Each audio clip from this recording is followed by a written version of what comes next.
ਗੁਰਦੇਵ ਪਿਤਾ ਜੀ ਅੱਜ ਦੇ ਇਨ ਅੰਮ੍ਰਿਤ ਬੋਲਾਂ ਰਾਹੀਂ ਜੋ ਗੁਰਮਤਿ ਸਿੱਖਿਆ ਸਾਨੂੰ ਦ੍ਰਿੜ ਕਰਵਾਉਣੀ ਚਾਹੁੰਦੇ ਨੇ। ਆਓ ਗੁਰੂ ਪਿਆਰੇ ਸਤਸੰਗੀ ਜਨੋ, ਮਨ ਬਿਰਤੀਆਂ ਨੂੰ ਇਕਾਗਰਤਾ ਵਿੱਚ ਲਿਆਉਂਦੇ ਹੋਏ ਇੱਕ ਵਾਰੀ ਸਮੂਹ ਸਤਸੰਗੀ ਜਨ ਆਪਣੀਆਂ ਆਪਣੀਆਂ ਰਸਨਾ ਤੋਂ ਪਿਆਰ ਸਹਿਤ ਉਚਾਰਨ ਕਰੋ। ਆਖੋ ਜੀ ਸਤਨਾਮ ਵਾਹਿਗੁਰੂ। ਭਾਈ ਸਾਹਿਬ ਭਾਈ ਗੁਰਦਾਸ ਜੀ ਨੇ ਧੰਨ ਗੁਰੂ ਨਾਨਕ ਸਾਹਿਬ ਜੀ ਦੇ ਸੰਬੰਧ ਵਿੱਚ ਇਹ ਬਚਨ ਕੀਤੇ ਨੇ। ਸੁਣੀ ਪੁਕਾਰ ਦਾਤਾਰ ਪ੍ਰਭ ਗੁਰੂ ਨਾਨਕ ਜਗ ਮਾਹੇ ਪਠਾਇਆ। ਪਠਾਇਆ ਸ਼ਬਦ ਉੱਥੇ ਵੀ ਵਰਤਿਆ ਭਾਈ ਗੁਰਦਾਸ ਜੀ ਨੇ। ਉੱਥੇ ਲੋਕਾਂ ਦੀ ਪੁਕਾਰ ਸੁਣੀ ਹੈ। ਨਿਰੰਕਾਰ ਨੇ ਆਪਣੀਆਂ ਸਾਰੀਆਂ ਬਖਸ਼ਿਸ਼ਾਂ ਕਰਦਿਆਂ ਹੋਇਆਂ ਗੁਰਦੇਵ ਪਿਤਾ ਨੂੰ ਸੰਸਾਰ ਦੇ ਅੰਦਰ ਭੇਜਿਆ। ਇਹ ਵੀ ਆਪਾਂ ਸਰਵਣ ਕਰਦੇ ਹਾਂ ਭਾਈ ਗੁਰਦਾਸ ਜੀ ਦੇ ਬਚਨ। ਪਹਿਲਾਂ ਬਾਬੇ ਪਾਇਆ ਬਖਸ਼ਦਾਰ, ਪਿੱਛੋਂ ਦੇ ਫਿਰ ਘਾਲ ਕਮਾਈ। ਜੋ ਦਾਤੇ ਦੇ ਦਰ ਤੋਂ ਬਖਸ਼ਿਸ਼ਾਂ ਪ੍ਰਾਪਤ ਕੀਤੀਆਂ ਨੇ, ਉਹਨਾਂ ਨੂੰ ਵੰਡਣ ਦੀ ਜਿਹੜੀ ਘਾਲ ਕਮਾਈ ਹੈ ਉਹ ਗੁਰਦੇਵ ਪਿਤਾ ਨੇ ਬਾਅਦ ਵਿੱਚ ਕੀਤੀ ਹੈ। ਸਤਿਗੁਰੂ ਇਹੀ ਤੇ ਕਰਦੇ ਰਹੇ ਨੇ। ਮੈਂ ਪਠਾਏ ਸ਼ਬਦ ਵੱਲ ਆਪ ਜੀ ਦਾ ਧਿਆਨ ਦਿਵਾਉਣਾ ਚਾਹੁੰਦਾ ਹਾਂ। ਸੰਸਾਰ ਦੇ ਅੰਦਰ ਬਾਕੀ ਹੋਰ ਵੀ ਜਿੰਨੇ ਜੀਵ ਜੰਤੂ, ਭਾਵੇਂ ਉਹ ਕਿਸੇ ਵੀ ਖਾਣੀ ਦੇ ਨਾਲ ਸੰਬੰਧਿਤ ਨੇ, ਭਾਵੇਂ ਉਹ ਅੰਡਜ, ਭਾਵੇਂ ਉਹ ਜੇਰਜ, ਭਾਵੇਂ ਉਹ ਉਤਪੁਜ, ਭਾਵੇਂ ਉਹ ਸੇਤਜ, ਕਿਸੇ ਵੀ ਖਾਣੀ ਤੋਂ ਕਿਸੇ ਦਾ ਜਨਮ ਹੁੰਦਾ ਹੈ ਤੇ ਜਨਮ ਜਿਹੜਾ ਹੈ ਉਹਦੇ ਹੁਕਮ ਦੇ ਵਿੱਚ ਹੀ ਹੁੰਦਾ ਹੈ। ਪਰਮਾਤਮਾ ਕਿਸੇ ਵੀ ਜੀਵ ਨੂੰ ਸੰਸਾਰ ਅੰਦਰ ਭੇਜਣ ਵਾਲਾ ਉਹ ਆਪ ਹੈ।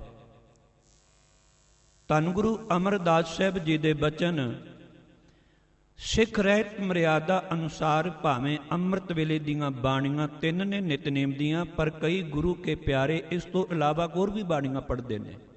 ਜਿਵੇਂ ਆਨੰਦ ਸਾਹਿਬ ਹੈ, ਹੋਰ ਵੀ ਕਈ ਬਾਣੀਆਂ ਨੇ। ਉਹਦੇ ਵਿੱਚ ਸਤਿਗੁਰਾਂ ਨੇ ਆਨੰਦ ਬਾਣੀ ਵਿੱਚ ਵੀ ਬਖਸ਼ਿਸ਼ ਕੀਤੀ। ਜਾਂ ਤਿਸ ਭਾਣਾ ਤਾਂ ਜੰਮਿਆ। ਜੇ ਉਹਦਾ ਭਾਣਾ ਸੀ, ਉਹਦਾ ਹੁਕਮ ਸੀ, ਤੇ ਤਾਂ ਹੀ ਉਹਦਾ ਜਨਮ ਹੋਇਆ ਏ। ਭਾਵ ਤਾਂ ਹੀ ਉਹ ਸੰਸਾਰ ਦੇ ਅੰਦਰ ਭੇਜਿਆ ਗਿਆ ਏ। ਤੇ ਆਸਾ ਕੀ ਵਾਰ ਵਿੱਚ ਵੀ ਸਤਿਗੁਰਾਂ ਨੇ ਬਖਸ਼ਿਸ਼ ਕੀਤੀ। ਜੰਮਣ ਨਾਲ ਭਾਵੇਂ ਮਰਨ ਦੀ ਵੀ ਗੱਲ ਉੱਥੇ ਕਰ ਦਿੱਤੀ, ਪਰ ਉੱਥੇ ਨਾਲ ਹੁਕਮ ਤੇ ਭਾਣਾ ਸ਼ਬਦ ਵਰਤਿਆ। ਜੰਮਣ ਮਰਨਾ ਹੁਕਮ ਹੈ, ਭਾਣੇ ਆਵੇ ਜਾਏ। ਜਨਮ ਅਤੇ ਮੌਤ ਉਸ ਪਰਮਾਤਮਾ ਦੇ ਅਟਲ ਹੁਕਮ ਅਨੁਸਾਰ ਹੀ ਹੁੰਦੀ ਹੈ। ਮੇਰੇ ਗੁਰਦੇਵ ਪਿਤਾ ਧੰਨ ਗੁਰੂ ਗੁਰੂ ਅਰਜਨ ਸਾਹਿਬ ਜੀ ਅੱਜ ਦੇ ਇਸ ਸੋਲਗੇ ਦੇ ਦੂਸਰੇ ਪਦੇ ਅੰਦਰ ਬਖਸ਼ਿਸ਼ ਕਰਦੇ ਹੋਏ ਸਮਝਾ ਰਹੇ ਨੇ। ਤੁਮਹਿ ਪਠਾਏ ਤਾਂ ਜਗ ਮੈਂ ਆਏ। ਹੇ ਅਕਾਲ ਪੁਰਖ ਵਾਹਿਗੁਰੂ ਜੀ, ਤੁਸੀਂ ਜੀਵਾਂ ਨੂੰ ਭੇਜਿਆ ਹੈ ਤੇ ਤਾਂ ਹੀ ਉਹ ਸੰਸਾਰ ਵਿੱਚ ਆਉਂਦੇ ਨੇ। ਪਰ ਸੰਸਾਰ ਵਿੱਚ ਆ ਕੇ ਕਰਨਾ ਕੀ ਹੈ? ਸੰਸਾਰ ਵਿੱਚ ਇੱਥੇ ਜੀਵ ਦੇ ਆਉਣ ਦਾ ਮਕਸਦ ਕੀ ਹੈ? ਪ੍ਰਯੋਜਨ ਕੀ ਹੈ? ਮਨੋਰਥ ਕੀ ਹੈ? ਹੁਣ ਇਹ ਕਿੱਥੋਂ ਪਤਾ ਚੱਲੇ? ਇਹ ਪਤਾ ਲਗਾਉਣ ਵਾਸਤੇ ਤੇ ਤੁਸੀਂ ਸੰਸਾਰ ਦੇ ਅੰਦਰ ਗੁਰਜੋਤ ਧੰਨ ਗੁਰੂ ਨਾਨਕ ਅੰਦਰ ਟਿਕਾ ਕੇ ਸੰਸਾਰ ਅੰਦਰ ਭੇਜਿਆ। ਤੇ ਉਹਨਾਂ ਨੇ ਧੁਰ ਕੀ ਬਾਣੀ ਨਾਲ ਸਾਨੂੰ ਜੋੜਿਆ। ਬਾਣੀ ਨੂੰ ਪੜ੍ਹ ਕੇ, ਬਾਣੀ ਨੂੰ ਸੁਣ ਕੇ, ਬਾਣੀ ਨੂੰ ਵਿਚਾਰ ਕੇ ਹੀ ਪਤਾ ਚੱਲਦਾ ਕਿ ਮਨੁੱਖ ਨੂੰ ਸੰਸਾਰ ਅੰਦਰ ਮੇਰੇ ਆਉਣ ਦਾ ਇੱਥੇ ਮਕਸਦ ਕੀ ਹੈ। ਤੇ ਬਾਣੀ ਸੁਣੀ ਜਾਂਦੀ ਹੈ ਗੁਰੂ ਕੀ ਸੰਗਤ ਵਿੱਚ। ਇਸੇ ਕਰਕੇ ਮੇਰੇ ਪਾਤਸ਼ਾਹ ਜੀ ਨੇ ਜਿਹੜੇ ਗੁਰੂ ਕੀ ਸੰਗਤ ਨਹੀਂ ਕਰਦੇ, ਉਹਨਾਂ ਦੇ ਪਰਥਾਏ ਬਚਨ ਉਚਾਰਨ ਕੀਤੇ ਨੇ। ਬਿਨ ਸੰਗਤੀ ਸਭ ਐਸੇ ਰਹੇ ਜੈਸੇ ਪਸ਼ ਢੋਰ। ਬਿਨਾ ਹਾਲਾਂਕਿ ਪਸ਼ੂ ਵੀ ਉਹਦੇ ਹੁਕਮ ਦੇ ਵਿੱਚ ਹੀ ਜੰਮਦੇ ਨੇ, ਪਹਿਲਾਂ ਮੈਂ ਜ਼ਿਕਰ ਕਰ ਚੁੱਕਾ ਹਾਂ। ਪਰ ਮੇਰੇ ਗੁਰਦੇਵ ਪਿਤਾ ਜੀ ਕਹਿੰਦੇ ਮਨੁੱਖਾ ਜਨਮ ਪਾ ਕੇ ਜਿਨ੍ਹਾਂ ਨੇ ਸਤ ਸੰਗਤ ਨਹੀਂ ਕੀਤੀ, ਜੋ ਸਤ ਨਾਲ ਨਹੀਂ ਜੁੜੇ, ਕਹਿੰਦੇ ਨੇ ਉਹ ਤੇ ਪਸ਼ੂ ਅਤੇ ਢੋਰ ਤੋਂ ਵੱਧ ਕੁਝ ਵੀ ਨਹੀਂ। ਜਿਨ ਕੀਤੇ ਤਿਸੈ ਨਾ ਜਾਣਨੀ, ਬਿਨ ਨਾਮੈ ਸਭ ਚੋਰ। ਤੇ ਜਿਨਨੇ ਉਹਨਾਂ ਨੂੰ ਕੀਤਾ ਹੈ, ਪੈਦਾ ਕੀਤਾ ਹੈ, ਉਸ ਦੇ ਨਾਲ ਉਹਨਾਂ ਨੇ ਸਾਂਝ ਪਾਈ ਨਹੀਂ। ਅਸੀਂ ਆਮ ਕਰਕੇ ਜਿਹੜਾ ਬੰਦਾ ਕਿਸੇ ਦਾ ਕੁਝ ਚੁਰਾ ਲਵੇ ਉਹਨੂੰ ਚੋਰ ਕਹਿੰਦੇ ਆ, ਭਾਵੇਂ ਥੋੜਾ ਚੁਰਾਇਆ ਤੇ ਭਾਵੇਂ ਬਹੁਤਾ। ਪਰ ਮੇਰੇ ਗੁਰਦੇਵ ਪਿਤਾ ਜੀ ਬਾਣੀ ਅੰਦਰ ਤੇ ਬਖਸ਼ਿਸ਼ ਕਰਦੇ ਨੇ, ਜਿਹੜੇ ਨਾਮ ਨਾਲ ਨਹੀਂ ਜੁੜਦੇ ਗੁਰੂ ਦੀ ਕਿਰਪਾ ਨਾਲ, ਬਿਨ ਨਾਮੇ ਸਭ ਚੋਰ, ਉਹ ਸਾਰੇ ਚੋਰ ਜੇ। ਸਤਿਗੁਰੂ ਗੁਰਦੇਵ ਪਿਤਾ ਜੀ ਨੇ ਬਖਸ਼ਿਸ਼ ਕੀਤੀ ਹੈ। ਸਾਨੂੰ ਭੁੱਲਿਆਂ ਭਟਕਿਆਂ ਨੂੰ ਵਾਰ-ਵਾਰ ਗੁਰਬਾਣੀ ਕਿਉਂ ਸਮਝਾਉਂਦੀ ਹੈ? ਕਿਉਂਕਿ ਅਸੀਂ ਵਾਰ-ਵਾਰ ਭੁੱਲ ਜਾਂਦੇ ਹਾਂ। ਇਸੇ ਕਰਕੇ ਵਾਰ-ਵਾਰ ਭੁੱਲਣ ਦਾ ਸਦਕਾ ਕੀ ਸਤਿਗੁਰੂ ਰਹਿਮਤ ਕਰਦੇ ਨੇ, ਬਖਸ਼ਿਸ਼ ਕਰਦੇ ਨੇ। ਧੁਰ ਕੀ ਬਾਣੀ ਆਪਾਂ ਕਿਉਂ ਪੜ੍ਹਦੇ ਹਾਂ, ਕਿਉਂ ਵਿਚਾਰਦੇ ਹਾਂ, ਕਿਉਂ ਦਾ ਕੀਰਤਨ ਸੁਣਦੇ ਹਾਂ, ਕਿਉਂ ਇਹਦੀ ਕਥਾ ਸੁਣਦੇ ਹਾਂ? ਬਾਣੀ ਸੁਣਨ ਦਾ ਮਤਲਬ ਹੀ ਇਹ ਹੈ। ਤੇ ਸਤਿਗੁਰਾਂ ਨੇ ਤੇ ਜੀਵਨ ਦਾ ਮਨੋਰਥ ਵੀ ਇਹੀ ਦੱਸਿਆ, ਆਇਓ ਸੁਨਨ ਪੜਨ ਕਉ ਬਾਣੀ, ਨਾਮ ਵਿਸਾਰ ਲੱਗੈ ਅਨ ਲਾਲਚ, ਬਿਰਥਾ ਜਨਮ ਪ੍ਰਾਣੀ। ਤੂੰ ਸੰਸਾਰ ਵਿੱਚ ਆਇਆ ਏ, ਪ੍ਰਮਾਤਮਾ ਨੇ ਤੈਨੂੰ ਭੇਜਿਆ ਹੈ। ਤੇ ਕਹਿੰਦੇ ਇੱਥੇ ਆ ਕੇ ਸਤਿਗੁਰੂ ਜੀ ਦੀ ਪਾਵਨ ਪਵਿੱਤਰ ਬਾਣੀ ਨੂੰ ਧਿਆਨ ਨਾਲ ਸੁਣੀ, ਨਾਮ ਨਾਲ ਜੁੜੀ। ਤੇ ਜਿਹੜੇ ਨਾਮ ਨਾਲ ਨਹੀਂ ਜੁੜਦੇ, ਲੱਗੇ ਅਨ ਲਾਲਚ, ਨਾਮ ਨੂੰ ਵਿਸਾਰ ਕੇ, ਬਿਰਥਾ ਜਨਮ ਪ੍ਰਾਣੀ। ਤੇ ਕਹਿੰਦੇ ਨੇ ਉਸ ਪ੍ਰਾਣੀ ਦਾ ਜਨਮ ਜਿਹੜਾ ਹੈ ਉਹ ਵਿਅਰਥ ਹੈ। ਸਮਝ ਅਚੇਤ ਚੇਤ ਮਨ ਮੇਰੇ, ਕਥੀ ਸੰਤਨ ਅਕਥ ਕਹਾਣੀ। ਲਾਭ ਲੈ ਹੋ ਹਰ ਹਿਰਦੈ ਅਰਾਧੋ, ਛੁਟਕੈ ਆਵਣ ਜਾਣੀ। ਸਤਿਗੁਰਾਂ ਨੇ ਤੇ ਬਾਣੀ ਅੰਦਰ ਹਰ ਥਾਂ ਤੇ ਬਖਸ਼ਿਸ਼ ਕਰ ਦਿੱਤੀ, ਸਮਝਾਇਆ। ਕਹਿੰਦੇ ਨੇ ਤੂੰ ਆਇਆ ਹੀ ਇੱਥੇ ਸੰਸਾਰ ਵਿੱਚ ਇਸ ਮਨੋਰਥ ਵਾਸਤੇ। ਪਰ ਅਖੀਰਲੇ ਪਦੇ ਵਿੱਚ ਜਾ ਕੇ ਇਹ ਵੀ ਆਖ ਦਿੱਤਾ, ਆਖਣ ਲੱਗੇ ਮੇਰੇ ਮਾਲਕਾ, ਨਾਮ ਸਿਮਰਦਿਆਂ ਹੋਇਆਂ ਭਾਵੇਂ ਠੀਕ ਹੈ ਤੁਸੀਂ ਮੇਰੇ ਤੋਂ ਉਦਮ ਕਰਵਾਉਂਦੇ ਹੋ, ਪਰ ਮੈਨੂੰ ਕਿਤੇ ਆਪਣੇ ਕੀਤੇ ਉਦਮ ਦਾ ਮਾਨ ਨਾ ਹੋ ਜਾਏ। ਉਦਮ ਸ਼ਕਤ ਸਿਆਣਪ ਤੁਮਰੀ, ਦੇਹੇ ਤਾਂ ਨਾਮ ਵਖਾਣੀ। ਸਤਿਗੁਰੂ ਤੁਸੀਂ ਉਦਮ ਬਖਸ਼ਿਸ਼ ਕਰਦੇ ਹੋ, ਉਦਮ ਕਰੋ ਕਰਾਵੋ ਠਾਕੁਰ, ਮੇਰੇ ਆਪਣੇ ਵੱਸ ਵਿੱਚ ਨਹੀਂ ਹੈ। ਹਾਲਾਂਕਿ ਉਦਮ ਬੰਦਾ ਆਪ ਹੀ ਕਰਦਾ ਹੈ ਨਾ। ਤੁਸੀਂ ਉਦਮ ਕਰਦੇ ਹੋ, ਗੁਰਦੁਆਰੇ ਤੁਹਾਡੇ ਮਨ ਵਿੱਚ ਫੁਰਨਾ ਉੱਠਦਾ, ਜਾ ਕੇ ਕੀਰਤਨ ਸੁਣੀਏ, ਕਥਾ ਸੁਣੀਏ, ਸੰਗਤ ਕਰੀਏ। ਜੇ ਆਪਾਂ ਲੇਟੇ ਰਹੀਏ, ਉਦਮ ਕਰਵਾਏਗਾ ਤੇ ਕਰਾਂਗੇ। ਪਰ ਹਾਂ, ਉਦਮ ਕਰਦਿਆਂ ਹੋਇਆਂ ਵੀ ਉਦਮ ਦਾ ਮਾਨ ਨਾ ਹੋ ਜਾਵੇ। ਸਤਿਗੁਰਾਂ ਨੇ ਇਸੇ ਲਈ ਉੱਥੇ ਬਖਸ਼ਿਸ਼ ਕੀਤੀ ਹੈ। ਉਦਮ ਅਤੇ ਸ਼ਕਤੀ ਅਤੇ ਸਿਆਣਪ ਸਭ ਕੁਝ ਤੁਹਾਡਾ ਦਿੱਤਾ ਹੋਇਆ। ਦੇਹੇ ਤਾਂ ਨਾਮ ਵਖਾਣੀ, ਸੇਈ ਭਗਤ ਭਗਤ ਸੇ ਲਾਗੇ, ਨਾਨਕ ਜੋ ਪ੍ਰਭ ਭਾਣੀ। ਅਸਲ ਵਿੱਚ ਭਗਤ ਉਹੀ ਨੇ ਜਿਹੜੇ ਪ੍ਰਮਾਤਮਾ ਤੇਰੀ ਭਗਤੀ ਵਿੱਚ ਲੱਗੇ ਹੋਏ ਨੇ। ਪ੍ਰਮਾਤਮਾ ਨੇ ਸੰਸਾਰ ਦੇ ਅੰਦਰ ਜੀਵਾਂ ਨੂੰ ਭੇਜਿਆ ਹੈ ਤੇ ਨਾਲ ਨਾਲ ਗੁਰੂ ਰਾਹੀਂ ਇਹ ਬਖਸ਼ਿਸ਼ ਕੀਤੀ ਹੈ। ਤੁਹਾਡੇ ਸੰਸਾਰ ਵਿੱਚ ਆਉਣ ਦਾ ਮਨੋਰਥ ਜਪ ਬਾਣੀ ਦੀ ਪਹਿਲੀ ਪੌੜੀ ਵਿੱਚ ਹੀ ਧੰਨ ਗੁਰੂ ਨਾਨਕ ਸਾਹਿਬ ਜੀ ਨੇ ਕਿਵ ਸਚਿਆਰਾ ਹੋਈਐ, ਕਿਵ ਕੂੜੈ ਟੁੱਟੇ ਪਾਲ। ਇਹ ਕੀ ਹੈ? ਜੀਵਨ ਮਨੋਰਥ ਹੀ ਹੈ, ਹੋਰ ਕੀ ਹੈ? ਸਚਿਆਰ ਕਿਵੇਂ ਬਣ ਸਕਦੇ ਹਾਂ? ਉਸ ਸੱਚੇ ਨਾਲ ਅਸੀਂ ਕਿਵੇਂ ਜੁੜ ਸਕਦੇ ਹਾਂ? ਰਾਮ ਕਲੀ ਆਨੰਦ ਬਾਣੀ ਦੇ ਵਿੱਚ ਹੀ ਅਖੀਰ ਤੇ ਜਾ ਕੇ ਨਾ ਸਤਿਗੁਰਾਂ ਨੇ ਜੋ ਪੌੜੀਆਂ ਉਚਾਰਨ ਕੀਤੀਆਂ ਨੇ, ਏ ਸ਼ਰੀਰਾ ਮੇਰਿਆ ਹਰ ਤੁਮ ਮੈਂ ਜੋਤ ਰੱਖੀ, ਤਾਂ ਤੂੰ ਜਗ ਮੈਂ ਆਇਆ। ਤੁਮੈ ਪਠਾਏ ਤਾਂ ਜਗ ਮੈਂ ਆਏ। ਤੇਰੇ ਵਿੱਚ ਪਰਮਾਤਮਾ ਨੇ ਜੋਤ ਰੱਖੀ ਹੈ। ਸੱਚ ਜਾਣਿਓ, ਕਈ ਬੱਚੇ ਜੰਮਤੇ ਦੇ ਹੈਗੇ ਨੇ, ਪਰ ਉਹਨਾਂ ਵਿੱਚ ਪਰਮਾਤਮਾ ਦੀ ਜੋਤ ਨਹੀਂ ਹੁੰਦੀ। ਉਹ ਡੈਡ ਬਾਡੀ, ਮਾਸ ਦਾ ਇੱਕ ਲੋਥੜਾ ਜਿਹਾ ਹੁੰਦੇ ਨੇ। ਜੰਮਦਿਆਂ ਸਾਰ ਹੀ, ਭਾਵ ਜਨਮ ਤੋਂ ਪਹਿਲਾਂ ਹੀ ਮੌਤ ਹੋ ਗਈ। ਮਾਤਾ ਦੇ ਗਰਭ ਵਿੱਚ ਜੰਮੇ ਤੇ ਡੈਡ ਸਨ। ਜੰਮਦਿਆਂ ਜਦੋਂ ਜਨਮ ਲਿਆ, ਉਸੇ ਵੇਲੇ ਅਸੀਂ ਉਹਨਾਂ ਦਾ ਸੰਸਕਾਰ ਕਰ ਦਿੰਦੇ ਹਾਂ। ਕੋਈ ਜਲ ਪ੍ਰਵਾਹ ਕਰ ਦਿੰਦਾ ਹੈ, ਕੋਈ ਦਬਾ ਦਿੰਦਾ ਹੈ, ਕੋਈ ਅਗਨ ਭੇਟ ਕਰ ਦਿੰਦਾ ਹੈ। ਜੋਤ ਨਾ ਹੋਵੇ, ਯਾਦ ਰੱਖਿਓ, ਜੋਤ ਕਰਕੇ ਹੀ ਇਸ ਕਾਇਆ ਦੀ ਕਦਰ ਜੇ। ਪਰਮਾਤਮਾ ਨੇ ਆਪਣੀ ਜੋਤ ਇਸ ਕਾਇਆ ਵਿੱਚ ਰੱਖੀ ਹੋਈ ਹੈ, ਤੇ ਸਤਿਗੁਰਾਂ ਨੇ ਇਸੇ ਕਰਕੇ ਇਸ ਕਾਇਆ ਨੂੰ ਸੁਚੇਤ ਕਰਦਿਆਂ ਹੋਇਆਂ ਮਤਾਂ ਤੋਂ ਕਿਤੇ ਅਹੰਕਾਰ ਕਰਨ ਲੱਗ ਪਵੇਂ। ਪਰਮਾਤਮਾ ਨੇ ਜਿਹੜੀ ਤੇਰੇ ਅੰਦਰ ਜੋਤ ਟਿਕਾਈ ਹੋਈ ਹੈ ਨਾ, ਤਿਚਰ ਵਸੈ ਸੁਖੇਲੜੀ, ਜਿਚਰ ਸਾਥੀ ਨਾਲ। ਇਹ ਕਾਇਆ, ਇੱਥੇ ਕਾਇਆ ਨੂੰ ਸੰਬੋਧਨ ਕੀਤਾ ਹੈ। ਐ ਦੇਖੀ, ਤੂੰ ਤਾਂ ਹੀ ਸੋਹਣੀ ਲੱਗਦੀ ਏ, ਸੁਹਾਵਣੀ ਏ, ਖੂਬਸੂਰਤ ਹੈ। ਤੇਰੇ ਨਾਲ ਜੇ ਪ੍ਰਮਾਤਮਾ ਦੀ ਜੋਤ ਹੈ, ਅੰਸ਼ ਹੈ, ਉਹ ਸਾਥੀ ਤੇਰੇ ਨਾਲ ਹੈ। ਜਾਂ ਸਾਥੀ ਉੱਠੀ ਚੱਲਿਆ ਤਾਂ ਧਨ ਖਾਕੂਰਾਲ। ਸਾਥੀ ਉੱਠ ਕੇ ਚਲਾ ਜਾਏ ਕਾਇਆਂ ਦੇ ਵਿੱਚੋਂ, ਇਹ ਧਨ। ਇੱਥੇ ਧਨ ਗੁਰਬਾਣੀ ਅੰਦਰ ਇਸਤਰੀ ਵਾਸਤੇ ਵੀ ਸ਼ਬਦ ਆਇਆ। ਇਸਤਰੀ ਕਾਇਆ ਨੂੰ ਆਖਿਆ ਗਿਆ ਹੈ। ਇਹ ਧਨ, ਇਹ ਕਾਇਆ ਫਿਰ ਮਿੱਟੀ ਵਿੱਚ ਰੁਲ ਜਾਂਦੀ ਹੈ। ਤੇ ਸਤਿਗੁਰਾਂ ਨੇ ਫਿਰ ਅੱਗੇ ਬਖਸ਼ਿਸ਼ ਕੀਤੀ ਰਹਾਉ ਦਾ ਪਦਾਵੀ।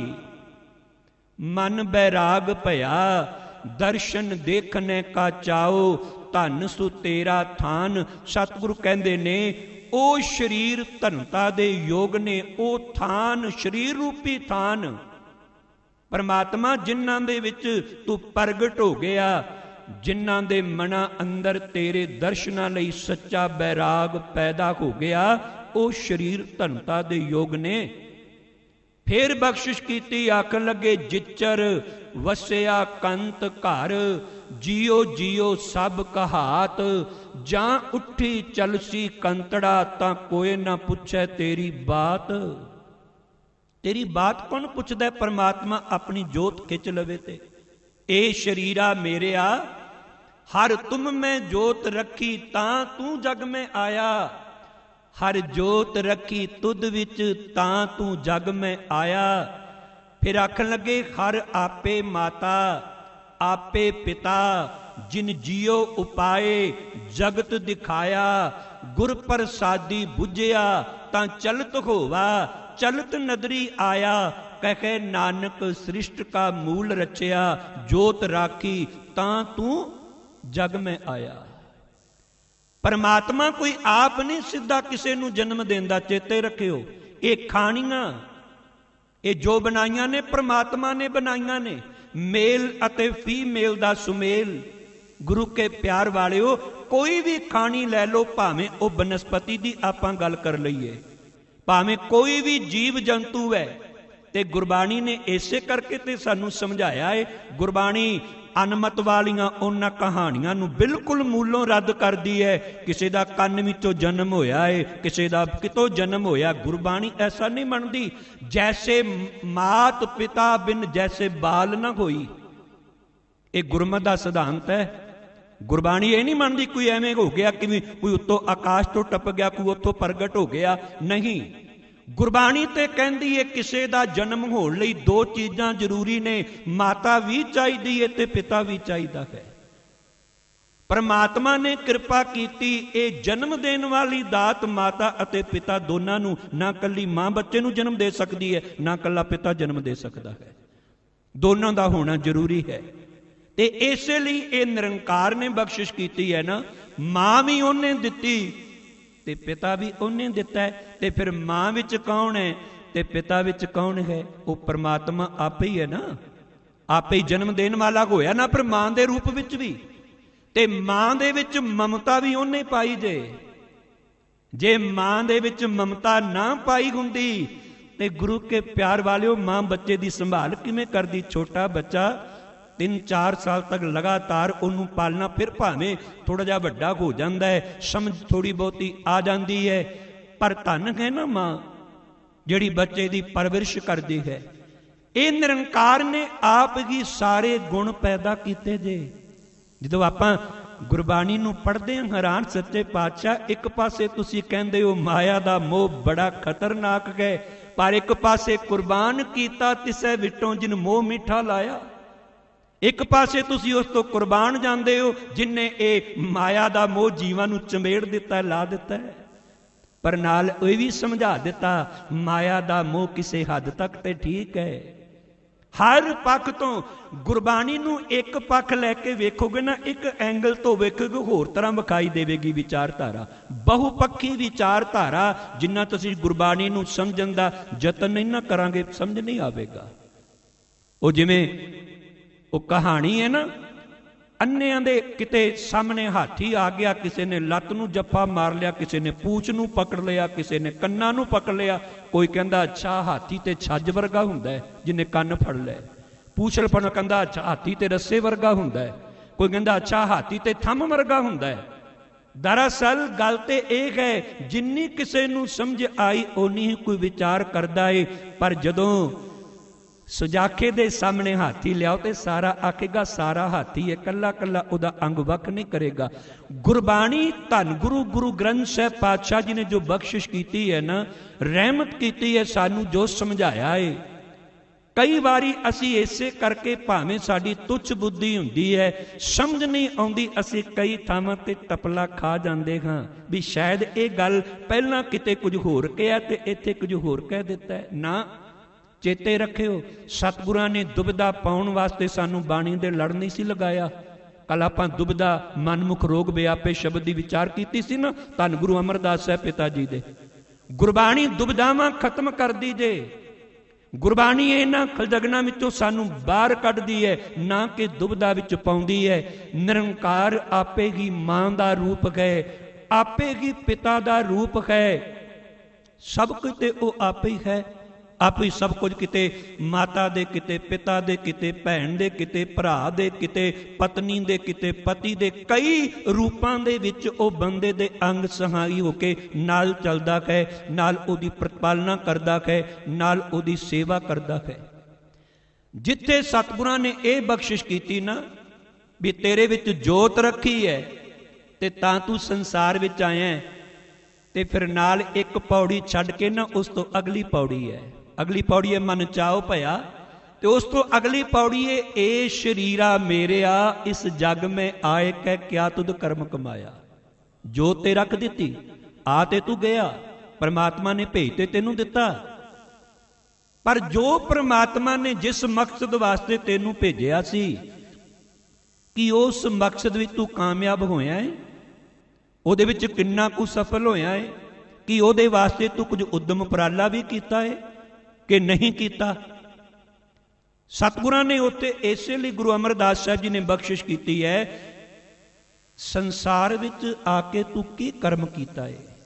ਕਿ ਕਰਮ ਕਮਾਇਆ ਤੁਧ ਸਰੀਰਾ ਜਾਂ ਤੂੰ ਜਗ ਮੈਂ ਆਇਆ ਜਿਨ ਹਰ, ਜਿਨ ਹਰ ਇੱਥੇ ਇਕੱਠਾ ਉਚਾਰਨ ਕਰਾਂਗੇ, ਜਿਸ ਹਰੀ ਨੇ, ਜਿਨ ਹਰ ਤੇਰਾ ਰਚਨ ਰਚਿਆ ਸੋ ਹਰ ਮਨ ਨਾ ਵਸਾਇਆ, ਗੁਰ ਪ੍ਰਸਾਦੀ ਹਰ ਮਨ ਵਸਿਆ ਪੂਰਬ ਲਿਖਿਆ ਪਾਇਆ, ਕਹੇ ਨਾਨਕ ਇਹ ਸਰੀਰ ਪ੍ਰਵਾਨ ਹੋਵਾ ਜਿਨ ਸਤਿਗੁਰ ਸਿਉ ਚਿਤ ਲਾਇਆ।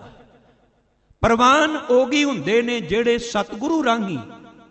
ਹਰ ਕਿਸੇ ਵੀ ਪੰਕਤੀ ਨੂੰ ਪੜ੍ਹ ਕੇ ਵੇਖੋ, ਮੂਲ ਮੰਤਰ ਦੇ ਅਖੀਰ ਵਿੱਚ ਗੁਰਪ੍ਰਸਾਦ, ਸ਼ੁਰੂਆਤ ਹੀ ਗੁਰਪ੍ਰਸਾਦ ਤੋਂ ਕਰ ਦਿੱਤੀ। ਗੁਰੂ ਦੀ ਕਿਰਪਾ ਤੋਂ ਕੁਝ ਹੈ ਹੀ ਨਹੀਂ ਜੇ।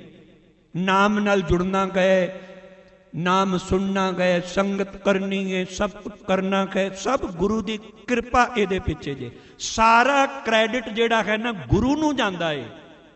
ਸਿੱਖ ਕਦੀ ਵੀ ਆਪਣੇ ਆਪ, ਆਪਣਾ ਆਪ ਤੇ ਜਤਾਉਂਦਾ ਹੀ ਨਹੀਂ, ਤੇ ਜਿਹੜਾ ਆਪਣਾ ਆਪ ਜਤਾਉਣ ਲੱਗੇ ਮੈਂ ਕੀਤਾ ਏ, मैं करांगा, हम किया, हम करेंगे, हम मूर्ख गवार, इत्थे ते फिर वो मूर्ख ते गवार वाली ही पंक्ति ओदे उत्ते टुकदी है। करना है मैं पहला बेनती कर चुका।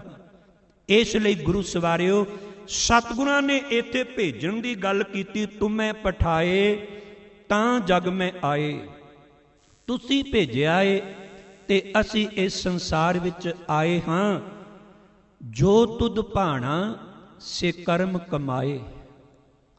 भाणा शब्द, रजा शब्द, हुक्म शब्द जे गहराई विच जाए, उपरों उपरों वेखिया विचारिया भावें लगदा कोई इन्हां दी शब्दावली विच फर्क है, पर गहराई विच जाओगे अंतरीव भाव सारियां दा इक्को ही जे।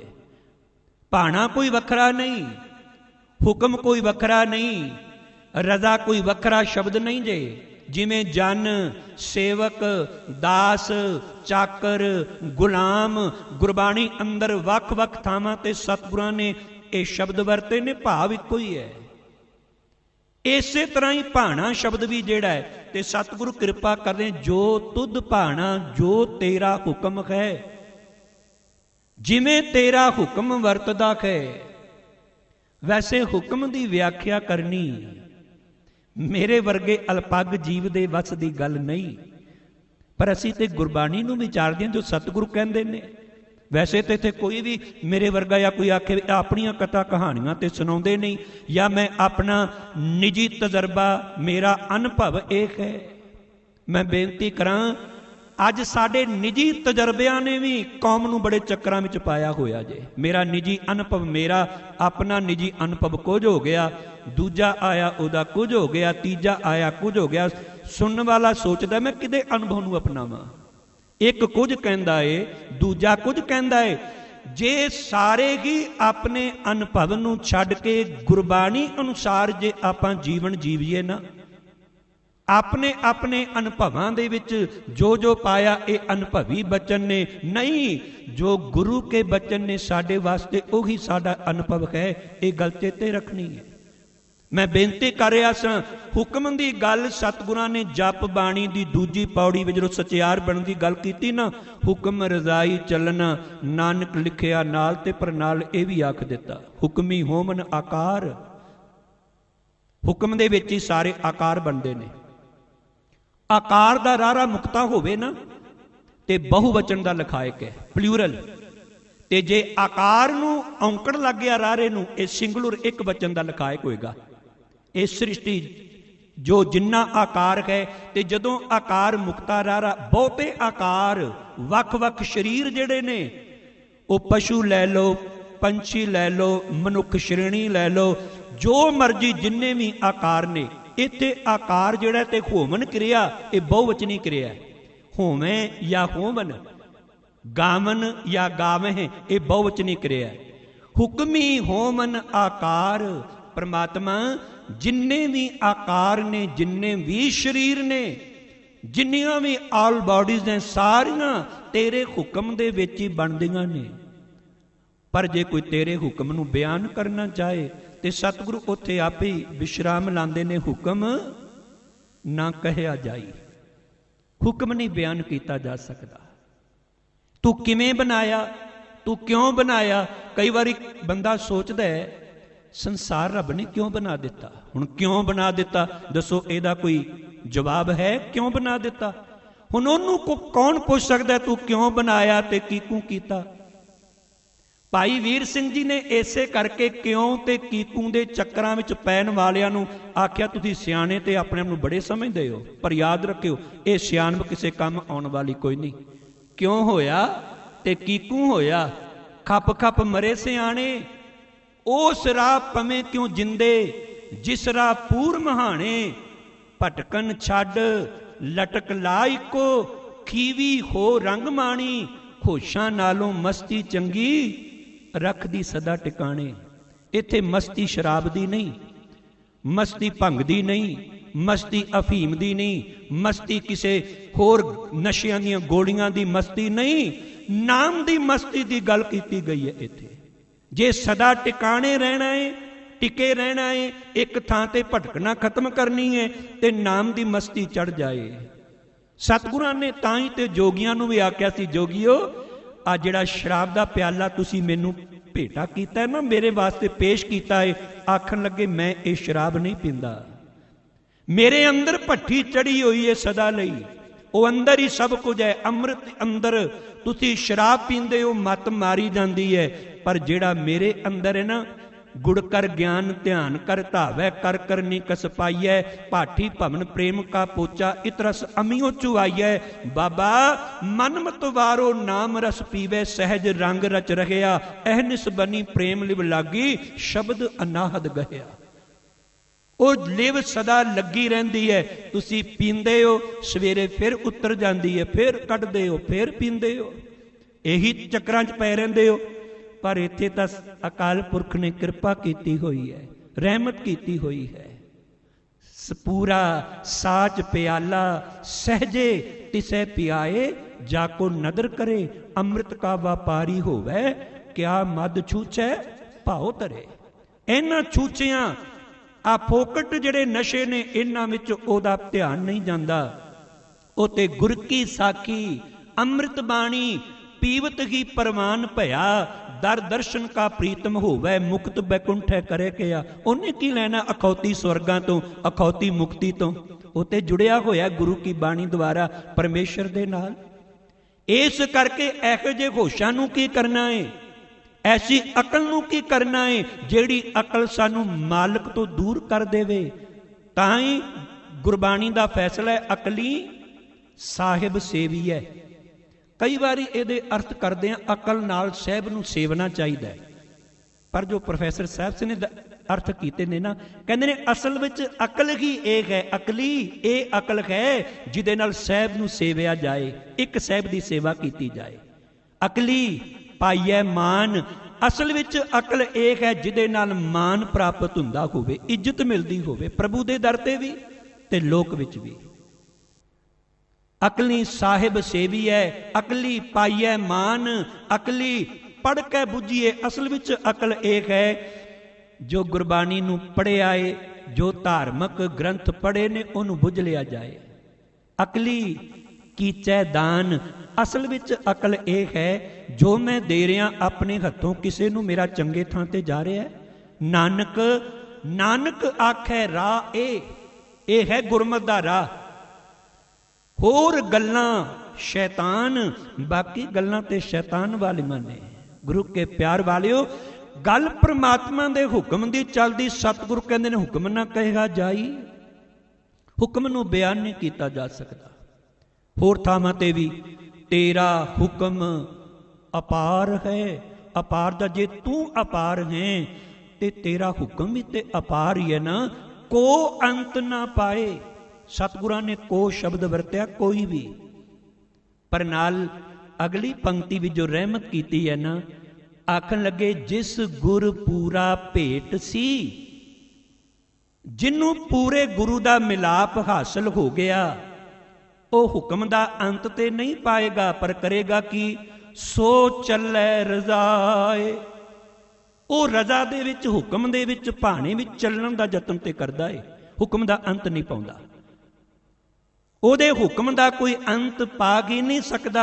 ਤੇ ਸਤਿਗੁਰਾਂ ਨੇ ਕਿਰਪਾਲਤਾ ਕੀਤੀ, ਜੋ ਤੁਧ ਭਾਣਾ ਸੇ ਕਰਮ ਕਮਾਏ। ਹੁਣ ਕਈ ਕਹਿ ਦਿੰਦੇ ਨੇ ਮੈਂ ਤੇ ਸ਼ਰਾਬ ਵੀ ਉਹਦੇ ਹੁਕਮ ਦੇ ਵਿੱਚ ਹੀ ਪੀਂਦਾ, ਮਾਫ ਕਰ ਦਿਓ ਮੈਨੂੰ, ਮੈਂ ਕੇਸ ਵੀ ਉਹਦੇ ਹੁਕਮ ਵਿੱਚ ਹੀ ਕਤਲ ਕਰਵਾ ਰਿਹਾ ਵਾਂ, ਮੈਂ ਆ ਵੀ ਉਹਦੇ ਹੁਕਮ, ਇਹ ਉਹਦਾ ਹੁਕਮ ਹੈ। ਗੁਰੂ ਕੇ ਪਿਆਰ ਵਾਲਿਓ, ਕਈ ਵਾਰੀ ਅਸੀਂ ਕਹਿ ਦਿੰਦੇ ਹਾਂ ਫਲਾਣੀ ਕੋਰਟ ਵਿੱਚੋਂ ਫਲਾਣੇ ਬੰਦੇ ਨੂੰ ਫਾਂਸੀ ਦੀ ਸਜ਼ਾ ਹੋਈ, ਫਲਾਣੇ ਜੱਜ ਨੇ ਇਹਨੂੰ ਫਾਂਸੀ ਦੀ ਸਜ਼ਾ ਸੁਣਾਈ। ਪਰ ਯਾਦ ਰੱਖਿਓ, ਜੱਜ ਨੇ ਕੇਵਲ ਸ਼ਕਲ ਵੇਖ ਕੇ ਫਾਂਸੀ ਦੀ ਸਜ਼ਾ ਨਹੀਂ ਸੁਣਾ ਦਿੱਤੀ, ਨਾਲ ਉਹਦੀ ਫਾਈਲ ਨੂੰ ਵਾਚਿਆ ਚੰਗੀ ਤਰ੍ਹਾਂ, ਵਕੀਲਾਂ ਦੀਆਂ ਦਲੀਲਾਂ ਨੂੰ ਵੀ ਸੁਣਿਆ ਧਿਆਨ ਦੇ ਨਾਲ। ਇੱਕ ਸਰਕਾਰੀ ਵਕੀਲ ਹੁੰਦਾ ਉਹਨੂੰ ਫਸਾਉਣ ਵਾਲਾ, ਇੱਕ ਆਪਣਾ ਵਕੀਲ ਹੁੰਦਾ ਹੈ ਜਿਹੜਾ ਆਪਣੇ ਮੁਵੱਕਲ ਨੂੰ ਬਚਾਉਣ ਦਾ ਯਤਨ ਕਰਦਾ ਹੈ। ਭਾਵੇਂ ਉਹ ਕਸੂਰਵਾਰ ਵੀ ਹੋਵੇ ਨਾ, ਤੇ ਸਿਆਣਾ ਵਕੀਲ ਦੁਨੀਆ ਉਹਨੂੰ ਮੰਨਦੀ ਜਿਹੜਾ ਨੂੰ ਬਚਾ ਲਵੇ, ਭਾਵੇਂ ਉਹ ਸੱਚਾ ਹੋਵੇ ਤੇ ਭਾਵੇਂ ਝੂਠਾ ਹੋਵੇ। ਪਰ ਜੱਜ ਜਿਹੜਾ ਹੈ, ਸਿਆਣਾ ਜੱਜ ਜਿਹੜਾ, ਬੜੇ ਧਿਆਨ ਦੇ ਨਾਲ ਉਹਦੀ ਫਾਈਲ ਨੂੰ ਵਾਚਦਾ ਹੈ, ਚੰਗੀ ਤਰ੍ਹਾਂ ਪੜ੍ਹਦਾ ਏ, ਘੋਖਦਾ ਏ, ਫਿਰ ਜਾ ਕੇ ਉਹਨੂੰ ਕਿਤੇ ਸਜ਼ਾ ਦਿੰਦਾ ਕਿ ਇਹ ਸਜ਼ਾ ਦੇ ਯੋਗ ਹੈ, ਇਹਨੇ ਕੁਕਰਮ ਐਸਾ ਕੀਤਾ, ਨੂੰ ਸਜ਼ਾ ਮਿਲਣੀ ਚਾਹੀਦੀ ਹੈ। ਨਾ ਮਿਲੀ ਤੇ ਅੱਗੋਂ ਪਤਾ ਨਹੀਂ ਹੋਰ ਕਿੰਨੇ ਅਪਰਾਧੀ ਪੈਦਾ ਹੋ ਜਾਣਗੇ, ਨਾਲ ਕਰਮ ਵੀ ਜੇ। ਯਾਦ ਰੱਖਿਓ ਗੁਰੂ ਕੇ ਪਿਆਰ ਵਾਲਿਓ, ਇੱਕ ਬੰਦਾ ਚੋਰੀ ਕਰਦਾ ਹੈ, ਉਹ ਹਰ ਵਾਰ ਜੇਲ੍ਹ ਵਿੱਚ ਫਿਰ ਛੁੱਟ ਜਾਂਦਾ, ਕੋਈ ਜ਼ਮਾਨਤ ਦੇ ਦਿੰਦਾ ਹੈ। ਇੱਕ ਦਿਨ ਜਦੋਂ ਕਚਹਿਰੀ ਵਿੱਚ ਉਹਨੂੰ ਲਿਆਂਦਾ ਗਿਆ ਜਿੱਥੇ ਫੈਸਲਾ ਹੋਣਾ ਸੀ, ਫਿਰ ਉਹਨੂੰ ਪਤਾ ਲੱਗਾ ਜਿਹੜਾ ਜੱਜ ਕੁਰਸੀ ਤੇ ਬੈਠਾ ਹੈ ਇਹ ਬੜਾ ਧਾਰਮਿਕ ਬਿਰਤੀ ਵਾਲਾ ਹੈ, ਰੱਬ ਨੂੰ ਮੰਨਣ ਵਾਲਾ ਹੈ, ਰੱਬ ਦੇ ਹੁਕਮ ਨੂੰ ਮੰਨਣ ਵਾਲਾ ਹੈ। ਆਖਣ ਲੱਗਾ, ਜੱਜ ਸਾਹਿਬ ਤੁਸੀਂ ਰੱਬ ਨੂੰ ਮੰਨਦੇ ਹੋ? ਕਹਿਣ ਲੱਗੇ, ਬਿਲਕੁਲ ਮੰਨਦਾ ਹਾਂ, 101% ਮੰਨਦਾ ਵਾਂ। ਆਖਣ ਲੱਗੇ, ਤੁਸੀਂ ਇਹ ਵੀ ਮੰਨਦੇ ਹੋ ਜੋ ਕਰਾਉਂਦਾ ਕਿ ਉਹ ਰੱਬ ਕਰਾਉਂਦਾ ਹੈ? ਆਖਣ ਲੱਗੇ, ਬਿਲਕੁਲ ਮੰਨਦਾ ਹਾਂ, ਇਸ ਤੋਂ ਵੀ ਮੁਨਕਰ ਨਹੀਂ ਆ। ਆਖਣ ਲੱਗੇ, ਜੇ ਚੋਰੀ ਮੈਂ ਕਰਦਾ ਸਜ਼ਾ ਤੁਸੀਂ ਮੈਨੂੰ ਫਿਰ ਕਿਉਂ ਦਿੰਦੇ ਹੋ? ਰੱਬ ਆਪੇ ਸਜ਼ਾ ਦੇ ਦੇਗਾ ਨਾ। ਤੇ ਜੱਜ ਨੇ ਜਵਾਬ ਦਿੱਤਾ, ਮੂਰਖਾ ਤੂੰ ਇਹ ਕਿਉਂ ਭੁੱਲ ਗਿਆ ਕਿ ਜੇ ਤੇਰੇ ਤੋਂ ਰੱਬ ਚੋਰੀ ਕਰਵਾਉਂਦਾ ਹੈ, ਸਭ ਕੁਝ ਕਰਵਾਉਂਦਾ ਹੈ, ਤੇ ਤੇਰੇ ਵਰਗੇ ਮੂਰਖਾਂ ਨੂੰ ਸਜ਼ਾ ਦੇਣ ਵਾਸਤੇ ਕੁਰਸੀ ਵੀ ਤੇ ਰੱਬ ਮੈਨੂੰ ਬਿਠਾਉਂਦਾ ਹੈ ਨਾ। ਇੱਥੇ ਵੀ ਤੇ ਰੱਬ ਨੇ ਮੈਨੂੰ, ਮੈਂ ਆਪਣੀ ਮਰਜ਼ੀ ਨਾਲ ਤਾਂ ਨਹੀਂ ਬੈਠਾ, ਉਹ ਪ੍ਰਮਾਤਮਾ ਨੇ ਬਿਠਾਇਆ ਇਸ ਕੁਰਸੀ ਉੱਤੇ ਮੈਨੂੰ। ਯਾਦ ਰੱਖਿਓ, ਸੀ ਕਹਿੰਦੇ ਨੇ ਮੈਂ ਆਹ ਕਰਦਾ ਵਾਂ, ਉਹਦੇ ਹੁਕਮ ਵਿੱਚ ਕਰਦਾ ਵਾਂ। ਗੁਰੂ ਕੇ ਪਿਆਰ ਵਾਲਿਓ, ਜਿਹੋ ਜੇ ਕਰਮ ਕਰੋਗੇ ਪ੍ਰਮਾਤਮਾ ਦਾ ਹੁਕਮ ਤੁਹਾਡੇ ਤੇ ਉਸ ਤਰ੍ਹਾਂ ਲਾਗੂ ਹੋਣਾ ਜੇ। ਇਸੇ ਪੌੜੀ ਵਿੱਚ, ਦੂਜੀ ਪੌੜੀ ਵਿੱਚ, ਹੁਕਮ ਨਾ ਕਹਿਆ ਜਾਈ, ਹੁਕਮੀ ਹੋਮਨ ਜੀ ਹੁਕਮ ਮਿਲੇ ਵਡਿਆਈ। ਹੁਕਮੀ ਉੱਤਮ ਨੀਚ, ਹੁਕਮ ਲਿਖ ਦੁੱਖ ਸੁੱਖ ਪਾਈਏ। ਹੁਕਮ ਦੇ ਵਿੱਚ ਦੁੱਖ, ਤੇ ਇਹਦਾ ਮਤਲਬ ਹੁਕਮ ਉਹਦਾ ਵੱਖ-ਵੱਖ ਹੋ ਗਿਆ, ਵਿਤਕਰਾ ਕਰਦਾ ਹੈ ਸਾਡੇ ਜੀਵਾਂ ਦੇ ਨਾਲ, ਕਿਸੇ ਨੂੰ ਦੁੱਖ ਦਿੰਦਾ, ਕਿਸੇ ਨੂੰ ਸੁੱਖ ਦਿੰਦਾ। ਫਿਰ ਉਹ ਨਿਰਵੈਰ ਉਹਨੂੰ ਕਿਵੇਂ ਆਖੋਗੇ ਤੁਸੀਂ? ਫਿਰ ਨਿਰਵੈਰ ਵਾਲਾ ਗੁਣ ਚ ਕਿਵੇਂ ਆਖਾਂਗੇ ਉਹਨੂੰ ਨਿਰਵੈਰ ਕਹਿ ਕੇ? ਕਿਵੇਂ ਦਾ ਜਾਪ ਕਰਾਂਗੇ ਜੇ ਕਵਾਂਗੇ ਰੱਬ ਨੇ ਇੰਜ ਕੀਤਾ ਹੈ? ਭਾਈ ਵੀਰ ਸਿੰਘ ਨੇ ਇੱਕ ਹੋਰ ਬੜੀ ਕਵਿਤਾ ਵਿੱਚ ਬੜਾ ਸੁੰਦਰ ਖਿਆਲ ਦਿੱਤਾ ਹੈ। ਆਖਣ ਲੱਗੇ, ਦੋ ਬੰਦੇ ਗਏ ਬਾਜ਼ਾਰ ਵਿੱਚ, ਅੰਗੂਰ ਖਰੀਦ ਕੇ ਲਿਆ ਬਹੁਤ ਸਾਰੇ। ਇੱਕ ਨੇ ਤੇ ਲਿਆ ਕੇ ਅੰਗੂਰ ਫਰਿੱਜ ਵਿੱਚ ਰੱਖ ਤੇ ਘਰ ਰੱਖ ਦਿੱਤੇ, ਸਾਰੇ ਪਰਿਵਾਰ ਨੇ ਮਿਲ ਕੇ ਖਾਧੇ, ਫਰੂਟ ਸਮਝ ਕੇ, ਫਲ ਸਮਝ ਕੇ ਖਾਧਾ। ਇੱਕ ਨੇ ਕੀ ਕੀਤਾ, ਉਹਨਾਂ ਅੰਗੂਰਾਂ ਨੂੰ ਕਿਸੇ ਘੜੇ ਵਿੱਚ ਲਿਆ ਕੇ ਸੁੱਟ ਦਿੱਤਾ, ਤਰਕਾਏ ਚੰਗੀ ਤਰ੍ਹਾਂ। ਆ ਸ਼ਰਾਬ ਨੂੰ ਕਈ ਅੰਗੂਰ ਦੀ ਬੇਟੀ ਵੀ ਕਹਿੰਦੇ ਜੇ। ਤਰਕਾ ਕੇ ਚੰਗੀ ਤਰ੍ਹਾਂ ਕੁਝ ਦਿਨਾਂ ਬਾਅਦ ਉਹਨੂੰ ਭੱਠੀ ਤੇ ਚਾੜਿਆ, ਉਹਦੇ ਵਿੱਚੋਂ ਅਰਕ ਚਵਾਇਆ, ਰਸ ਕੱਢਿਆ। ਜਦੋਂ ਪੀਤਾ ਉਹਦੀ ਮੱਤ ਮਾਰੀ ਗਈ, ਉਹਨੇ ਐਸੇ ਕਰਮ ਕੀਤੇ ਉਹਦੀ ਬੇਇੱਜ਼ਤੀ ਹੋਈ। ਭਾਈ ਸਾਹਿਬ ਕਹਿੰਦੇ ਅੰਗੂਰ ਤੇ ਇੱਕੋ ਹੀ ਸੀ, ਖਰੀਦਣ ਵਾਲੇ ਦੋ ਬੰਦੇ ਸਨ, ਉਹਨਾਂ ਦੇ ਵਰਤਨ ਵਿਹਾਰ ਕਰਕੇ ਵੇਖੋ ਅੰਗੂਰ ਦਾ ਸੁਭਾਅ ਬਦਲ ਗਿਆ। ਦਾਖਾਂ ਤੇ ਅੰਗੂਰੀ ਸ਼ੀਸ਼ੇ ਕੁਦਰਤ ਆਪ ਬਣਾਏ, ਮਿੱਠੇ ਤੇ ਸਵਾਦੀ ਰਸ ਭਰ ਭਰ ਵੇਲਾਂ ਗਲ ਟਕਾਏ। ਤੂੰ ਉਹ ਤੋੜ ਮੱਟ ਵਿੱਚ ਪਾਏ, ਰੱਖ ਰੱਖ ਕੇ ਤਰਕਾਏ। ਦੁੱਖ ਦੇਵੇ ਦਾਰੂ ਉਸ ਵਿੱਚੋਂ ਤੂੰ ਹਨ ਆਪ ਚੁਵਾਏ।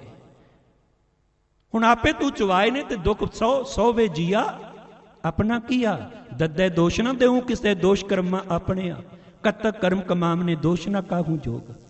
ਭਾਣਾ ਪ੍ਰਮਾਤਮਾ ਦਾ ਹੁਕਮ ਉਹ ਕੀ ਲਾਗੂ ਹੁੰਦਾ ਜੇ ਜੋ ਤੁਸੀਂ ਕਰਮ ਕਰਦੇ ਹੋ।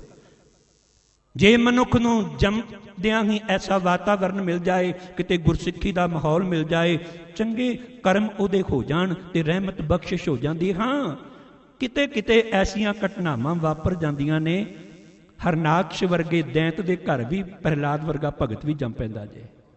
ਕਈ ਵਾਰੀ ਕਲਰਾਠੀ ਧਰਤੀ ਤੇ ਕਮਲ ਦਾ ਫੁੱਲ ਵੀ ਉੱਗ ਪੈਂਦਾ ਜੇ। ਪਰ ਕਦੀ ਕਦੀ ਹੁੰਦਾ ਘਰ ਹਰਨਾਕਸ਼ ਦੈਂਤ ਦੇ, ਕਲਰ ਕਮਲ ਭਗਤ ਪ੍ਰਹਿਲਾਦ। ਕਈ ਵਾਰੀ ਚੰਗੇ ਚੰਗੇ ਪਰਿਵਾਰ ਹੁੰਦੇ ਨੇ, ਵੇਖਿਆ ਜਾਂਦਾ ਹੈ ਉਹਨਾਂ ਦੇ ਘਰ ਵੱਡੇ ਵੱਡੇ ਮਨਮੁਖ ਜੰਮ ਪੈਂਦੇ ਨੇ। ਐਸਾ ਵੀ ਹੋ ਜਾਂਦਾ ਜੇ ਕਦੀ ਕਦਾਈ, ਪਰ ਇਹ ਨਹੀਂ ਕਿਸੇ ਬਿਲਕੁਲ ਕੋਈ ਯਤਨ ਹੀ ਨਹੀਂ ਕਰਨਾ। ਇੱਕ ਨਾ ਹੁਕਮੀ ਬਖਸ਼ੀਸ਼, ਇੱਕ ਹੁਕਮੀ ਸਦਾ ਭਵਾਈਆਂ।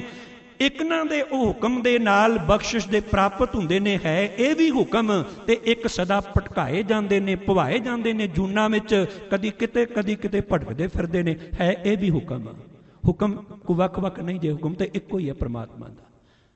ਤੇ ਸਤਿਗੁਰੂ ਕਿਰਪਾਲੂ ਰਹਿਮਤ ਕਰਦੇ ਨੇ, ਜੋ ਤੁਧ ਭਾਣਾ ਸੇ ਕਰਮ ਕਮਾਏ, ਤੁਝ ਤੇ ਬਾਹਰ ਕਿਛੂ ਨਾ ਵਾ। ਤੇਰੇ ਤੋਂ ਬਾਹਰ ਕੁਝ ਨਹੀਂ ਹੈ। ਹੁਕਮ ਹੈ ਅੰਦਰ ਸਭ ਕੋ, ਬਾਹਰ ਹੁਕਮ ਨਾ ਕੋਏ। ਨਾਨਕ ਹੁਕਮ ਹੈ ਜੇ ਬੁਝੈ ਤਾਂ ਹਉਮੈ ਕਹੇ ਨਾ ਕੋਏ। ਹੁਕਮ ਹੈ ਬੁਝੈ ਤਾਂ ਦਰ ਸੂਝੈ, ਗਿਆਨ ਵੀ ਹੋਣਾ ਕਥ ਕਥ ਲੂਝੈ। ਗਿਆਨ ਵੀ ਹੋਣਾ, ਬੜੀਆਂ ਗੱਲਾਂ ਕਰੇਗਾ ਹੁਕਮ ਦੇ ਬਾਰੇ, ਕਿਵੇਂ ਮੈਂ ਇੰਜ ਕਿਵੇਂ ਮੈਂ। ਤੇ ਸਤਿਗੁਰੂ ਜੀ ਬਖਸ਼ਿਸ਼ ਕਿਰਪਾ ਕਰਦੇ ਨੇ, ਤਾਂ ਵੀ ਨਾ ਹੀ ਕਿਛ ਕੜਾ। ਕਹਿੰਦੇ ਨੇ ਐਨਾ ਕੁਝ ਹੁੰਦਿਆਂ ਹੋਇਆਂ, ਖਲ ਜਗਨ ਹੁੰਦਿਆਂ ਹੋਇਆਂ, ਪ੍ਰਮਾਤਮਾ ਤੂੰ ਰਹਿਮਤ ਕੀਤੀ, ਤੂੰ ਬਖਸ਼ਿਸ਼ ਕੀਤੀ, ਫਿਰ ਵੀ ਤੈਨੂੰ ਕਿਸੇ ਪ੍ਰਕਾਰ ਦੀ ਕੋਈ ਚਿੰਤਾ ਕੋਈ ਨਹੀਂ। ਸਾਨੂੰ ਤੇ ਟੱਬਰ ਦੇ 2-4 ਜੀਵ ਪਾਲਨੇ ਪੈਂਦੇ ਨੇ, ਐਨੇ ਚਿੰਤਾ ਤੁਰ। ਭਾਵੇਂ ਗੁਰਬਾਣੀ ਕਹਿੰਦੀ ਹੈ ਕਾਹੇ ਰੇਮਣ, ਇਹ ਨਹੀਂ ਕਿ ਚਿੰਤਾ ਬਿਲਕੁਲ ਉਦਮ ਨਹੀਂ ਕਰਨਾ ਚਾਹੀਦਾ, ਕਰਨਾ ਚਾਹੀਦਾ, ਪਰ ਅਸੀਂ ਚਿੰਤਾ ਤੁਰ ਬੜੇ ਹੋ ਜਾਂਦੇ ਹਾਂ, ਚਿੰਤਾਗ੍ਰਸਤ ਹੋ ਜਾਂਦੇ। ਹੁਣ ਕਿਵੇਂ ਹੋਵੇਗਾ, ਹੁਣ ਕਿਵੇਂ ਕਰਾਂਗੇ, गुरु के प्यार वालिओ, ऐना कुछ हुंदियां होया तां भी नाही किछ काढ़ा। काढ़ा दा अर्थ है झोरा या चिंता। चा लांगे उठ नाम जप, निस बासुर आराध। कारहा तुझे उथे कारहा ते इथे काढ़ा। राड़े दी उथे रारा वरतिया, इथे राड़ा।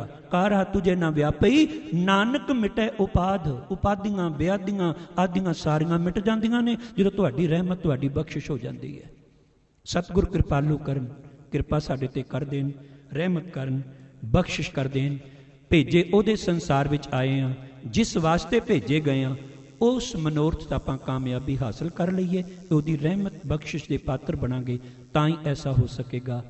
धन्नवाद कोटान कोट गुरु ग्रंथ साहिब जी दा, जिन्हां ने आप ये विचारां दी सेवा लई है।